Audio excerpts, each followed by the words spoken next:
My cold daughter-in-law threw out my grandmother's heirloom china because it didn't match her aesthetic. When I cried, she said, "You're too old to understand taste. Maybe it's time you let go of this house too." My son said nothing. That night, I overheard her telling him, "She's not dying fast enough." I didn't sleep. And the next morning, I live in the same house my late husband, Carl, and I bought in 1981. It's just outside of Knoxville, Tennessee. We raised our only child, Mark, here.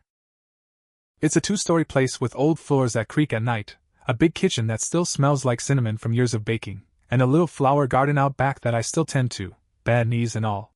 Mark grew up here. This house has our family history carved into every inch of it. That mattered to me. But apparently it didn't matter to him. Mark married Elise 3 years ago.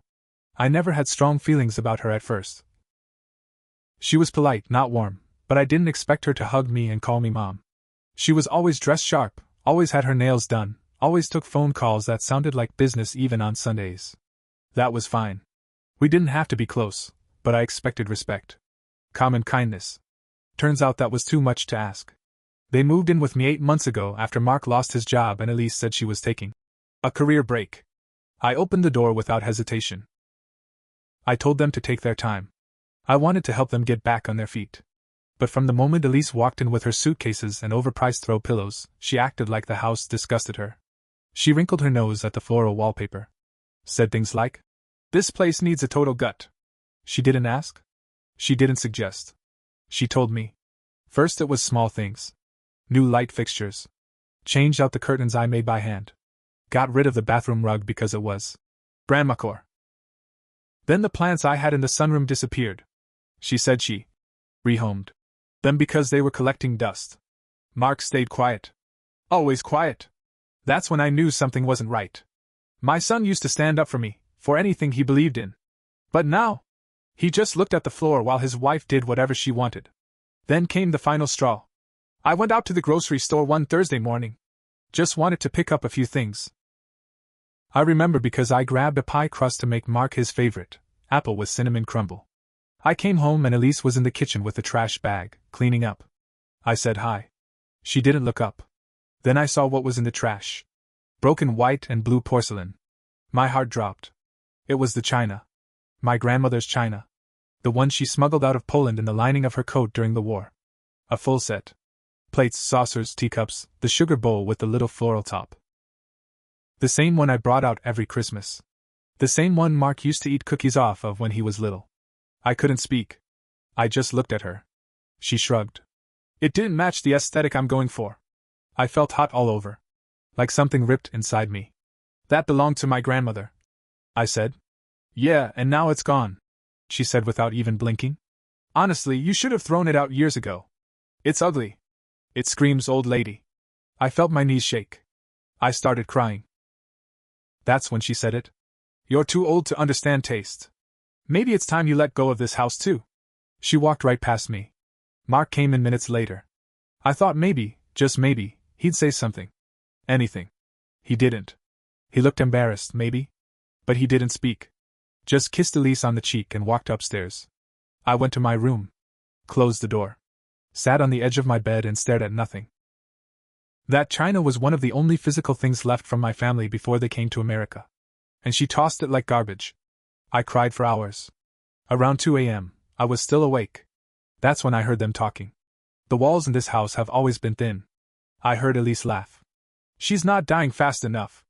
Mark said something back, but I couldn't make it out. I didn't care. It was the laugh. The tone. The way she said it. Like I was a burden. An obstacle. Like they were just waiting to take this house once I was gone. I didn't sleep after that. Something changed in me that night. I've always been patient. Always soft. I forgave people too quickly. I gave more than I got. But now, I felt something else rising in me. Something I hadn't felt in years. I wasn't just going to sit here and wait to be erased. They didn't know it, but I was going to take everything back. Piece by piece. And it started the next morning. The next morning, I got up before either of them. I didn't make breakfast like I usually did. No coffee. No biscuits. I sat at the kitchen table and just stared at the spot where my china used to be displayed. The cabinet looked so empty. Cold. Just like Elise. I heard their footsteps upstairs around 9. Mark came down first. He looked tired, like he'd been up late too. "Morning," he said like nothing had happened. I didn't answer. Elise followed a few minutes later, already dressed like she was going to a brunch photo shoot. She poured herself almond milk into one of my old mugs, the one she hadn't thrown out yet, and then looked at me. "No breakfast today?" I stared at her. "I guess not," she said with a fake smile, and walked off. "They left the house around 10. Said they were running errands." I didn't ask. As soon as I saw their car pull out of the driveway, I got to work. I grabbed my old binder from the office. The one with all my papers, insurance, home deed, bank stuff, will, everything. I flipped to the page that mattered most. The house. My name was still the only one on it. Mark never signed anything when he moved in. Elise sure didn't. They'd been talking like they already owned the place, planning to sell it, redo the floors, turn my sewing room into an open concept inn. But the truth was, they had no power. Not yet. So I called Mr. Abernathy, my lawyer. I told him I wanted to update my will, and I wanted a revocable trust set up. He asked a few questions. I gave honest answers. He didn't seem surprised. "Joyce," he said, "it's a good idea to take control now, while you still can." I made Maggie the new heir. My niece. She's 34, works as a vet tech in Asheville. She's been the only one who checks in regularly since Carl died. She sends me cards on holidays. Sometimes just calls to say hi. She loves this house. More than my own son does. I didn't take Mark out of the will entirely. I left him a small amount, but only if he met some conditions. He wouldn't like them. That was fine. After I met with Mr. Abernathy, I went home and started the next phase, documentation. I bought 2 cheap smartphones off Craigslist. Set them up just for recording. One stayed in my bedroom, always recording at night. The other I hid in the living room, inside an old cookie tin. Elise talked the most when she thought no one was listening. I wanted proof. Within days I had it. One afternoon, I was watering the hydrangeas and heard Elise talking on the phone through the open window. She was laughing again. "I swear to God, I don't think she's got 6 months left. And when she's gone, the whole place is ours. I already picked out the new appliances." She paused, then added, "We'll flip it and be out of Tennessee by next spring." I didn't go inside. I just stood there, with my hand on the hose, letting the water pour onto the same flower bed Mark helped me dig when he was 12. She wanted me gone. Not just from the house. From this world. I made a call to Adult Protective Services. A social worker named Diane came by the next week. I told her I didn't feel safe. I handed her a flash drive with the audio files. I showed her pictures of the broken china, the damaged rugs, the bruises on my arm from when Elise, accidentally, bumped me into the doorway. She took it all seriously. "You did the right thing, Mrs. Hawthorne," she said gently. "We'll follow up." After Diane left, things in the house got colder. I didn't know if Elise suspected something, but she started staying out longer, and when she was home, she didn't even fake being polite anymore. One night, I heard them whispering again. This time, about power of attorney. She wanted Mark to get me to sign something. I knew that game. I'd seen what happened to other women in my church group, pressured into signing their lives away by their own kids. Not me. The next morning, they sat me down at the kitchen table. Elise had a manila envelope in her hands. "It's just for legal stuff," she said, smiling too hard. "Makes it easier for us to help you with your accounts. Things are complicated at your age." Mark nodded like he didn't even have a spine. I didn't touch the paper. "Elise," I said, "do you know what elder abuse is?" She blinked. Her smile cracked. "I'm not signing anything," I said. "And if you try to make me, I'll have the police here so fast your fake eyelashes will fall off." Mark looked at me like I'd slapped him. They backed off. For now. But I knew that wouldn't be the end. I wasn't done either. I thought they'd lay low after I refused to sign those papers. For a few days they did. Elise barely spoke to me. Mark mumbled when he did. They spent most of their time in the guest room with the door closed. I knew something was brewing. Elise was the type who never lets things go. She wasn't done. I just didn't know what she was planning, yet. About a week later, I came home from my doctor's appointment and noticed the front door was unlocked. My stomach dropped. I always lock the door. Always. I walked in and the house was quiet. Too quiet. Then I saw it. My sewing room door was wide open. I hadn't touched that room in months. It was the only room Elise hadn't gotten her hands on. I kept it shut to keep her out. Inside, it was gutted. The fabric I'd collected for decades, gone. My mother's sewing machine? Missing. The little hand-stitched baby clothes I'd made for Mark when he was a newborn? Trashed. Just a bare room with paint swatches on the wall and a blueprint on the floor labeled Media Lounge Concept. I couldn't breathe. I stood there frozen for a long time. They hadn't just ignored my boundaries. They broke into the one room I told them not to touch. Elise had turned the key from the inside out somehow. Or maybe Mark helped her. Either way, it was deliberate. That night I didn't speak. I didn't eat. I went straight to my room and listened to the new recordings. I wanted to catch them red-handed again. What I heard made my blood run cold. It was Elise. Talking on the phone. "No, we haven't told her yet," she said. "But once the papers go through, she won't even know what hit her. It's like she's losing it anyway. She called me Linda yesterday. I mean, she's slipping." Then she laughed. "The doctor will sign off on it. Mark just needs to go in with her. Make it look like concern." She was planning to have me declared incompetent. That's when it hit me. She wasn't waiting for me to die. She was trying to erase me while I was still alive. The next morning, I went straight to Diane at Adult Protective Services and showed her the new recording. I told her about the sewing room too. She didn't say much, but I could see it in her face. She was angry. "We'll take this to our legal team," she said. "But in the meantime, you might want to remove yourself from that home for a while." I shook my head. "They don't get to drive me out of my own house." She looked at me for a long second. Then she nodded. "Then let's make sure when they fall hard." I liked her. 2 days later, I got a call from Maggie. "Did you tell them I'm in your will now?" she asked. I frowned. "No." "Why?" "Elise messaged me on Facebook. Said you were confused lately? That I should talk to a lawyer if you're putting me in charge of anything. She made it sound like you've lost your mind." That was it. I was done playing defense. I called my friend Teresa. She used to work for a local news station. I asked her to help me find a private investigator. She connected me with a guy named Calvin. Retired cop. Quiet, smart, no nonsense. I handed him a USB full of recordings and a timeline of everything Elise had done since moving in. I also asked him to look into her past. Something about the way she talked, like she'd done this before. A week later, Calvin called me. "Joyce," he said, "you're going to want to sit down." Turns out Elise had a record. Not a criminal one, but a civil lawsuit from her first marriage. Her ex-husband's mother filed for a restraining order after Elise tried to have her committed. The case was dropped after the ex backed off, likely out of shame. But it was all documented. She had a pattern. She targeted older women with assets. I had everything I needed. But I wasn't ready to end it. Not yet. I wanted them to feel what it was like to be watched. Powerless. I wanted to flip the script and make Elise unravel. So I started playing the part. I acted confused.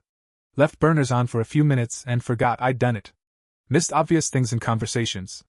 I'd pause halfway through sentences and stare off like I lost track. Mark looked worried. Elise looked thrilled. It was all bait. And they took it. One night, I found the phone camera in the corner of the living room. Hidden behind a plant. Pointed at the couch. It was one of mine, the burner phones I'd used to record them. But it had been turned on and placed back by Elise. She was trying to build her own file. To flip the script. So I gave her a show. I sat on the couch in my robe, mumbling things that sounded just off enough to raise suspicion. I'd ask where Carl was, even though he'd been dead 5 years. I forgot how to work the microwave. And I made sure it was all caught on that little camera. Let her collect her fake evidence.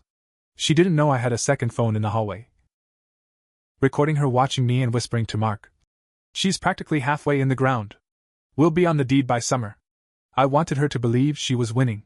That's the only way people like her get sloppy. And she was just getting started. It all came to a head faster than I thought it would.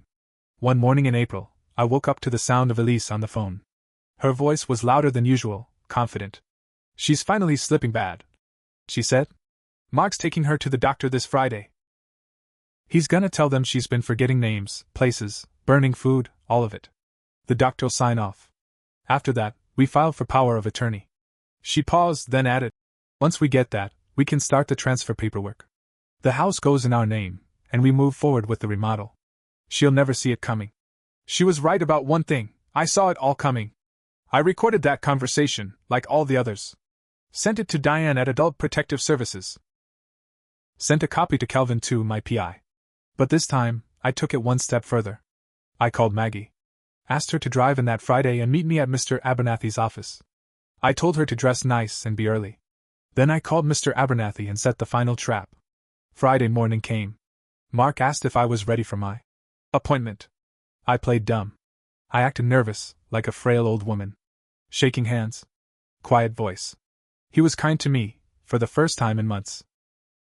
I guess guilt can be useful when you're trying to manipulate someone. He drove me to the doctor's office. Only, it wasn't the doctor's office. It was Mr. Abernathy's law office. Mark looked confused when we pulled in. I told him I'd gotten a call from my attorney about updating my living trust. Just a quick stop, I said. Shouldn't take long. He followed me in. Probably thought it was just old lady confusion. Inside the office, Maggie was already there. So was Diane from APS. And Calvin, sitting quietly in the corner. Mark sat down, still confused. Then Elise walked in 5 minutes later. Wearing a cream blouse, makeup too heavy, acting like she just got called to accept a prize. That's when Mr. Abernathy began.